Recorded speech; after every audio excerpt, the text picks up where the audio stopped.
बिस्मिल्लाहिर्रहमानिर्रहीम। आज हम unit number 16 physics of solid second year physics के कंसेप्चुअल क्वेश्चंस करेंगे। Conceptual question number 16.1, coercive force of steel is greater than iron, why? Steel की जो coercive force है वो आयरन की कोर्सिव फोर्स से ग्रेटर होती है। ऐसा क्यों होता है, इसकी रीज़न क्या है? कोर्सिव फोर्स को हम कोर्सिविटी भी कहते हैं। इस क्वेश्चन को आंसर करने से पहले हमें यह समझना होगा व्हाट इज कोर्सिव फोर्स या कोर्सिविटी एंड रिटेंटिविटी। जब ये दो टर्म्स हमें समझ आएंगे तो फिर जो है हम इस क्वेश्चन को आंसर देने के लायक होंगे। हम इसको एक ग्राफ से हम समझेंगे।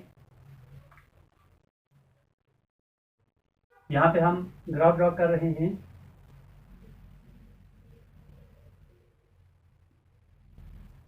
This is your graph. यहाँ पर H means magnetic field strength, magnetic field strength. अच्छा, ये इंडिपेंडेंट क्वांटिटी है इसलिए हमने इसको एक्स एक्सिस पे लिया है।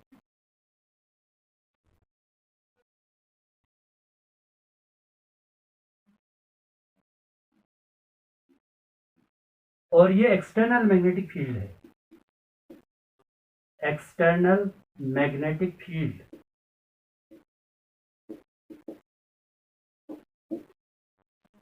और डिपेंडेंट क्वांटिटी को हम वाई एक्सिस पे लेते हैं।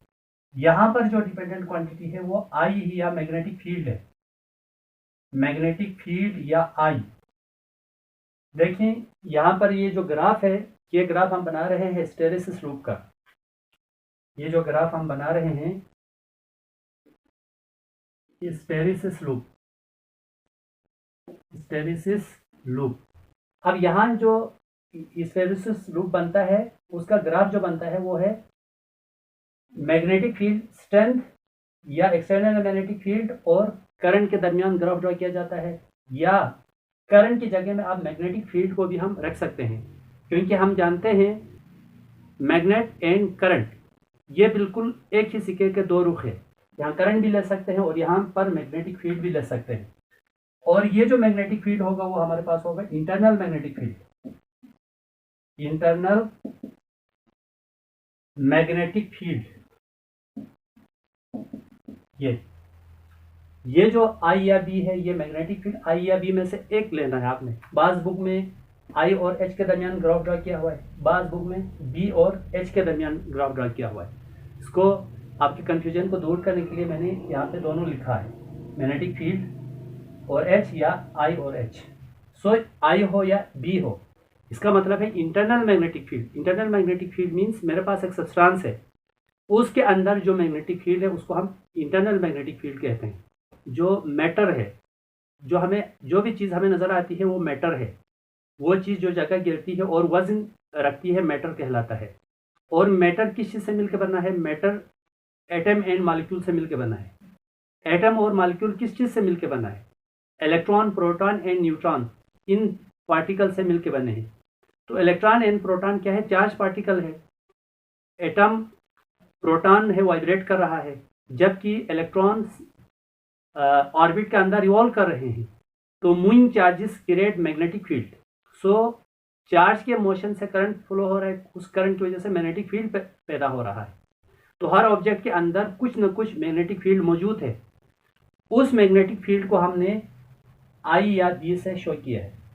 अब मैंने इस मटेरियल को मैं एक्सटर्नल मैग्नेटिक फील्ड में रखूँगा तो इसके मैग्नेटिज्म के ऊपर एक्सटर्नल मैग्नेटिक फील्ड का भी कुछ असर होगा। उस मैग्नेटिक फील्ड को हमने वाई एक्सिस पे लिया है, उसको हमने एच से डिनोट किया है, ये मैग्नेटिक फील्ड स्ट्रेंथ।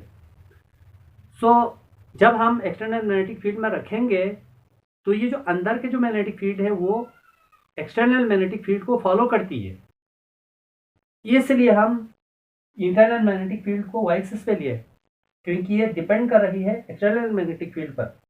जबकि external magnetic field independent quantity है, इसलिए ये किसी चीज़ पर डिपेंड नहीं कर रही, इसलिए हमने एक्स एक्सिस पे लिया है। रिटेंटिविटी और कोर्सिविटी या कोर्सिव फोर्स हम इस ग्राफ की मदद से हम समझेंगे ताकि आपका कॉन्सेप्ट क्लियर हो।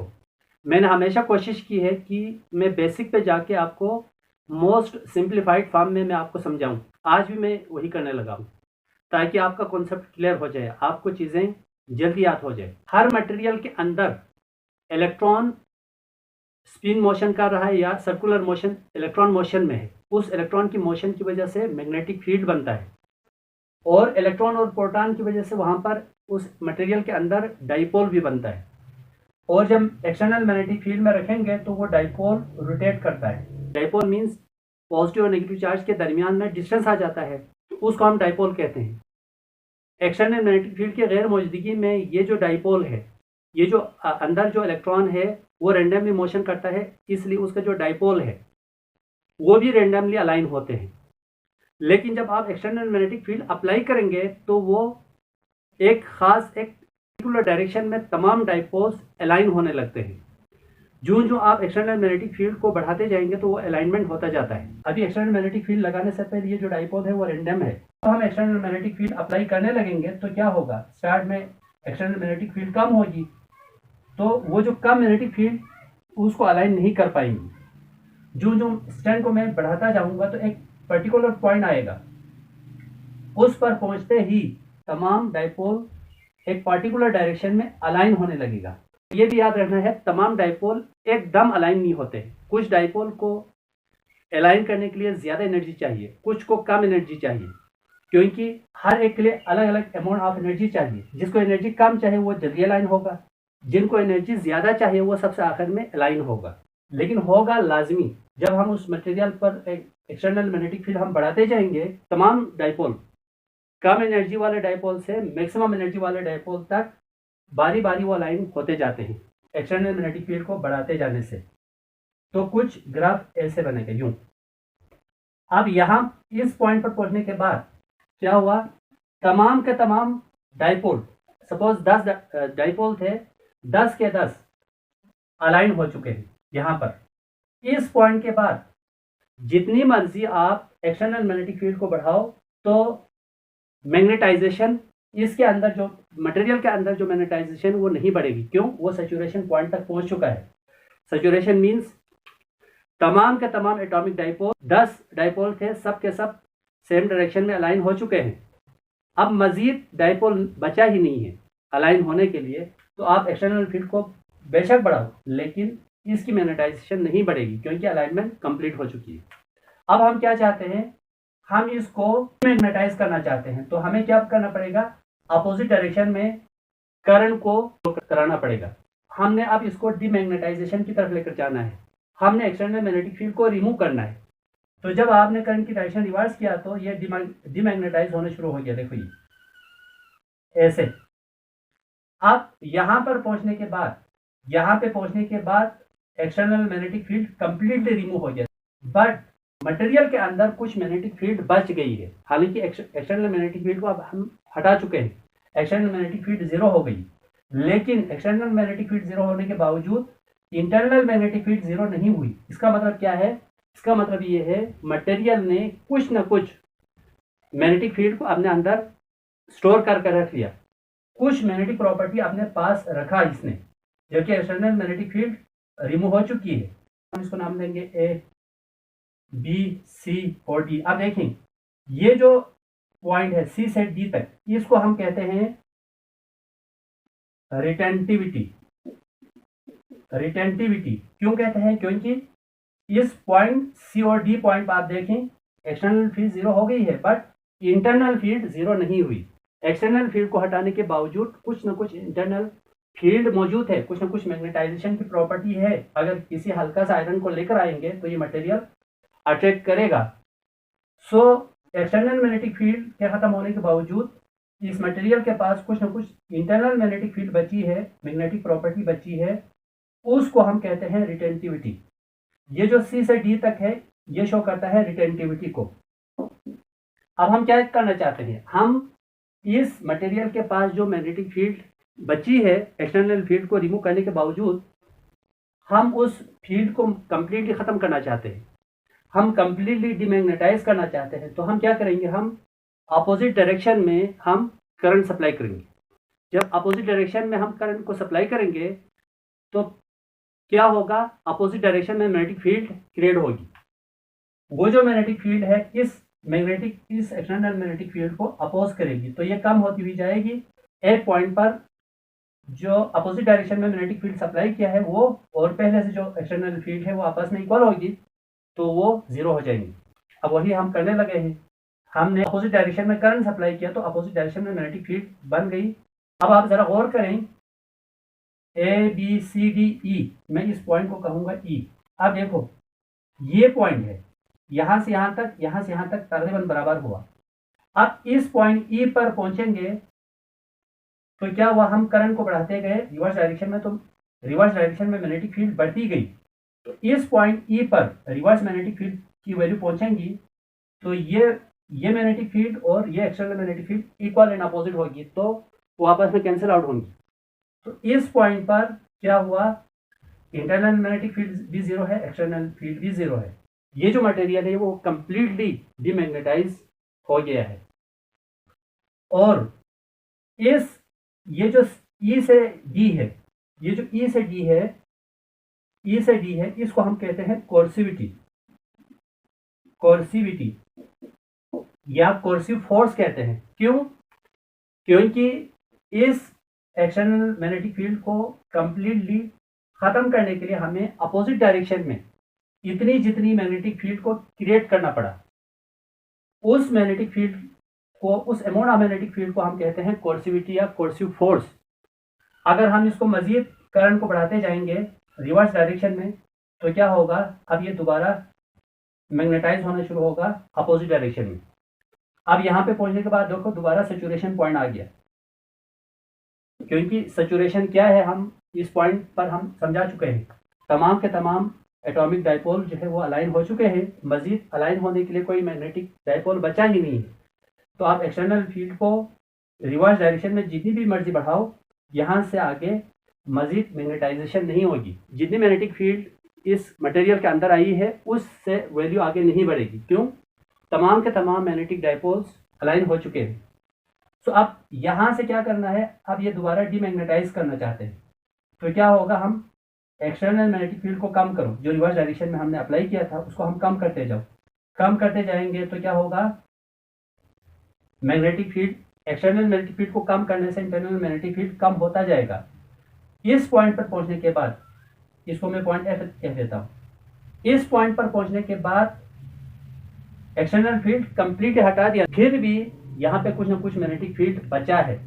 जैसा कि सी से डी तक रिटेन्यूटी है, तो ये डी से एफ तक भी रिटेन्यूटी होगा, आर डी एफ भी रिटेन्यूटी है इन अपोजिट डायरेक्शन। अब देखो यहाँ पर कंप्लीटली डिमैग्नेटाइज हुआ, लेकिन अगर आप करंट को मजीद बढ़ाते जाएंगे तो क्या होगा, ऐसे ये दोबारा डिमैग्नेटाइज होगा। यहाँ पर पॉइंट एफ पे पहुंचने के बाद एक्सटर्नल फील्ड आपने कंप्लीटली हटा दिया था, फिर भी इंटरनल फील्ड कुछ ना कुछ बची थी। अगर आप उस इंटरनल फील्ड को जो बची थी उसको कंप्लीटली खत्म करना चाहते हैं तो इस रिवर्स डायरेक्शन में मैग्नेटिक फील्ड को बढ़ाते जाओ। इस पॉइंट पर पहुंचेंगी तो इंटरनल और एक्सटर्नल, ये वाला फील्ड और ये वाला फील्ड बराबर होंगी, जिसकी वजह से वो जो मटेरियल है वो कंप्लीटली डिमैग्नेटाइज होगा। अगर आप यहाँ से दोबारा ये प्रोसेस स्टार्ट होगा दोबारा मैग्नेटाइजेशन की तरफ, ऐसे इस तरह से ये कंप्लीट लूप बन गया। देखिए ये कंप्लीट लूप बन गया और इस लूप को हम कहते हैं हिस्टैरिसीस लूप। ये जो पोर्शन है ये ए डी या ई डी, ये कोर्सिव फोर्स या कोर्सिविटी को शो करता है, जबकि सी डी पोर्शन और ई डी पोर्शन ये किस चीज़ को शो करता है, ये शो करता है रिटेंटिविटी को। सो रिटेंटिविटी और कोर्सिविटी ये हम समझ चुके हैं ग्राफ की मदद से। अब हम आपको आंसर करेंगे, ये जो आयरन है उसकी जो कोर्सिव फोर्स या कोर्सिविटी स्टील की कोर्सिव फोर्स या कोर्सिविटी से ग्रेटर क्यों है। इसको आंसर देने के लिए मैंने यहाँ पे दो ग्राफ बनाया है। ये जो ग्राफ है हमारे पास ये आयरन के लिए है, ये वाला जो ग्राफ है वो स्टील के लिए। आप गौर करें, पिछला जो डायग्राम है उसमें हमने इसको प्रॉपर लेवल किया था, इसमें इसको मैंने थोड़ा सा सिंपल बनाया है। ये हमारे पास था point A B C D E F, ये देखो हमने इसको दोबारा रीनेम दिया। अब ये जो सी डी है, ये देखो यहाँ पे सी डी, ये वाला पोर्शन और ये वाला पोर्शन, इसको हमने कहा था रिटेंटिविटी। यहाँ पर ये वाला रिटेंटिविटी है, ये वाला। सिमिलरली ये वाला पोर्शन और ये वाला जो पोर्शन है वो हमारे पास क्या है, कोर्सिविटी है। कोर्सिविटी या कोर्सिव फोर्स, इन दोनों फिगर पे आप गौर करें तो ये वाला जो एरिया है, ये वाला जो रीजन है वो स्टील का ज्यादा है। देखो ये वाला हमारे पास क्या है, ये हमारे पास कोर्सिविटी है। कोर्सिविटी ज्यादा है तो क्या होगा, स्टील को डिमैग्नेटाइज करने के लिए ज्यादा रिवर्स डायरेक्शन में मैग्नेटिक फील्ड चाहिए। जब अपोजिट डायरेक्शन में ज्यादा मैग्नेटिक फील्ड जब तक आप नहीं लगाएंगे तो ये जो लार्जर मैग्नेटिज्म है उसको आप डिमैग्नेटाइज नहीं कर पाएंगे। जबकि आयरन के केस में जो कोर्सिविटी है वो बहुत कम है, तो अपोजिट डायरेक्शन में थोड़ा सा मैग्नेटिक फील्ड अप्लाई करेंगे तो ये एकदम डिमैग्नेटाइज होगा। क्यों? क्योंकि स्टील की कोर्सिविटी या कोर्सिव फोर्स ज़्यादा है, इसलिए हमें ज़्यादा रिवर्स डायरेक्शन में मैग्नेटिक फील्ड चाहिए इसको डिमैग्नेटाइज करने के लिए। जबकि आयरन के केस में कोर्सिविटी या कोर्सिव फोर्स कम है, इसलिए हमें अपोजिट डायरेक्शन में जो मैग्नेटिक फील्ड चाहिए वो कम चाहिए, और इस प्रॉपर्टी की वजह से ये जल्दी मैग्नेटाइज भी होगा, जल्दी डिमैग्नेटाइज होगा। जबकि इसकी कोर्सिव फोर्स लार्जर है, जिसकी वजह से इसको मैग्नेटाइज करने के लिए भी ज़्यादा टाइम चाहिए, डिमैग्नेटाइज होने के लिए ज़्यादा टाइम चाहिए। इसी तरह आप आयरन के देखें, ये वाला जो लेंथ है, ये वाला हमारे पास रिटेंटिविटी है, ये हमारे पास क्या है, ये रिटेंटिविटी है। आयरन की जो रिटेंटिविटी है स्टील की रिटेंटिविटी से थोड़ा सा बड़ा है। देखो मैं दोबारा बता रहा हूँ, कोर्सिविटी स्टील की ज़्यादा है आयरन से, जबकि रिटेंटिविटी स्टील से आयरन की ज़्यादा है। दूसरी बात, इन दोनों ग्राफ के एरिया को आप देखें ज़रा, जो है हिस्टैरिसीस लूप है या ग्राफ है उसके एरिया ज़्यादा है, जबकि आयरन के जो ग्राफ है उसका एरिया कम है। ज़्यादा एरिया के जो ग्राफ ज़्यादा एनर्जी लूज को शो करता है, कम एरिया वाला ग्राफ कम लूज ऑफ एनर्जी को शो करता है। आयरन के केस में आयन सेम डायरेक्शन में मूव करते हैं, इसलिए आयरन के केस में डाइपोल्स को, एटॉमिक डाइपोल्स को सेम डायरेक्शन में लाना, थोड़ी सी एनर्जी से हम आयरन के डाइपोल को हम सेम डायरेक्शन में इजीली लेकर आ सकते हैं, क्योंकि आयरन के जो मॉलिक्यूल्स है, आयरन के जो आयन्स है वो पहले से सेम डायरेक्शन में मूव कर रहे हैं, इसलिए कम एनर्जी से इनके तमाम डाइपोल्स अलाइन हो जाएंगे। जबकि इसके जो आयन्स है वो रैंडम डायरेक्शन में मूव कर रहे हैं, इसलिए इनकी डाइपोल्स को सेम डायरेक्शन में अलाइन करने के लिए, लाने के लिए हमें ज़्यादा एनर्जी चाहिए। इसलिए इसका जो ग्राफ है वो इसका एरिया बड़ा होता है, ये जो कोर्सिव फोर्स है वो ग्रेटर है, जबकि इसकी रिटेंटिविटी ज़्यादा है। इसकी रिटेंटिविटी आयरन से कम है, इसलिए क्या होगा, आयरन के केस में ये होगा कि थोड़े से मैग्नेटिक फील्ड से ये डिमैग्नेटाइज और मैग्नेटाइज होगा। स्टील के केस में देर से मैग्नेटाइज भी देर से होगा और डिमैग्नेटाइज भी देर से होगा।